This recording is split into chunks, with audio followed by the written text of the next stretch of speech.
হ্যাঁ গো বলো, আমাদের খোকার তাহলে একটু ইংরেজিতে উন্নতি হয়েছে না? মনে তো হচ্ছে একটু হয়েছে। তারপরে বলতে পারছি নি, দাঁড়াও আজকে তো ক্লাস টেস্ট আছে, আসুক দেখি কত পেয়েছে ইংরেজিতে। এ বাবা, এরা দুজনে এখানে ঠাকুরটার মতন বসে আছে কেন?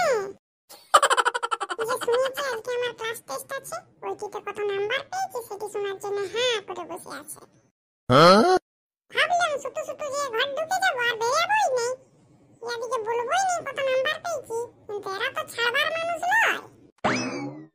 এবারে কম নাম্বার পেয়েছি কিছু বলে নাই, কিন্তু এবারে আবার একটা স্পেশাল করে ইংরেজির মাস্টার দিয়েছে। এবারে যদি শুনে কম নাম্বার পেয়েছি তাহলে আমার পিছনে ছালটা রাখবে না, সব ছুলিয়ে দিবে। তো খোকা এসে গেছে। এই মা, গল্প করতে করতে দেখো কেমন ধ্যানই দিই নাই। হ্যাঁ রে খোকা, তুই কখন এলি? কোন আবার কালকে এসেছি। না রে, তুই রাখছু কেন? আমি বলি তুই স্কুল থেকে কখন এলি? আজকে তোর ক্লাস টেস্ট ছিল না? শালা এমনি সব ভুলে যায়, কোনো কিছু বললে বলে ভুলে গেছি। আর আজকে যে আমার ক্লাস টেস্ট ছিল সেটি ভুলে নাই। এই আবার কেমন ভুলা রে বাবা? চাঁদর কালা হয় শুনেছি, চাঁদর কানা হয় শুনেছি, এই আবার কি ভুলা? চাঁদর ভুলা। আমি এখানটায় এসে জলজ্যান্ত মানুষটা দাঁড়িয়ে আছে চোখের সামনে, এমন গল্প করছে আমাকে দেখতে পায় না, ভুলেই গেছে যে আমি এসেছি বলে। আর পরীক্ষাটি তো কই ভুলে না, যে আজ আমার ক্লাস টেস্ট আছে। কি জন্য এত মনে রেখেছে আমি তো জানি। ওই যে একটি আলাদা করে মাস্টার রেখেছে, পয়সা যাচ্ছে, গায়ের রক্ত জল হয়ে যাচ্ছে। তাহলে শুনবেন আমি কত নাম্বার পেয়েছি। আরে খোকা, তাহলে ক্লাস টেস্টে কত পেলি? 2 এর মধ্যে 20 পেয়েছি। হ্যাঁ গো, দেখো আমাদের খোকা কত ভালো পড়াশোনা করছে।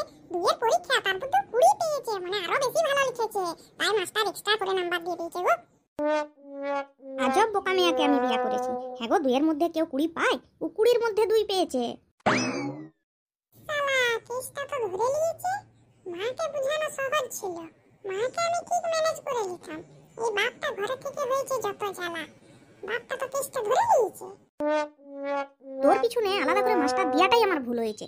পড়াশোনায় মনই নাই, তা নাম্বার পাবে কোথা থেকে? তোর পিছনে যতগুলোই মাস্টার দিই, তুই কখনো ভালো নাম্বার পাবিনি। যা, বেকার বেকার তোকে আর পড়াশোনা করে লাভ নেই, লোকের দোকানে কাজে ঢুকে যা। হ্যাঁ গো, আমি বলি কি এবছরটা দেখে নাও, এবছরে যদি ভালো নাম্বার না পাই তাহলে সামনের বছর থেকে লোকের দোকানে কাজে ঢুকিয়ে দেব। আমি আর কিচ্ছু বলবো না, অন্তত একটা বছর দেখো। ঠিক আছে, তাহলে আমি তোমার কথা শুনে একটা বছর দেখে নিচ্ছি, তারপর কিন্তু আমাকে রিকোয়েস্ট করলেও কিচ্ছু হবে না। হ্যাঁ ঠিক আছে। ও স্যার, আজকে কি পড়াবেন? কে আজকে ওই জনি জনি ইয়েস পাপা ওইটা পড়াবো। জনি বাহ বাহ, আমার এটা খুব ভালো লাগে। আচ্ছা বল্টু, একটা কথা বলতো, আমি তো তোকে পড়াচ্ছি, আমি তো তোর শিক্ষাগুরু, তোর কাছে আমার স্থান কোথায়? না স্যার, আপনি এটাও জানেন না, আপনার স্থান আমার পাছাতে। বান্দর ছেলে, এগুলো তুই কথাবার্তা শিখছু দিন দিন। হ্যাঁ, আমি হলাম তোর শিক্ষাগুরু, আমার স্থান তোর পাছাতে? না স্যার, এটাতে আর আমার কি দোষ? আমার বাবাই তো বলেছে তোর পিছনে যতগুলাই মাস্টার দি তুই কোনোদিনই বেশি নাম্বার পাবি না, তাহলে আপনার স্থান আমার পাছাতেই না। হ্যাঁ, ছাটার আর দোষ কি? যেমন বাপ তেমনই না বেটা হবে। বাপটা কেমন আগে সেটা দেখতে হবে তো। বাপটা শালা মহা খচ্চর, কথাবার্তার কি ছিরি, মুখের ভাষা ছি ছি ছি।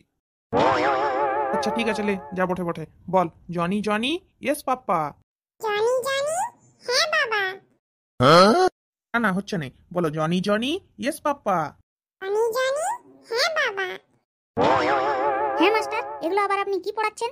কেন, কি পড়াচ্ছি? জনি জনি হ্যাঁ বাবা বলছে। আপনাকে ইংলিশের জন্য পয়সা দিয়ে রাখা হয়েছে, ইংলিশে শেখান।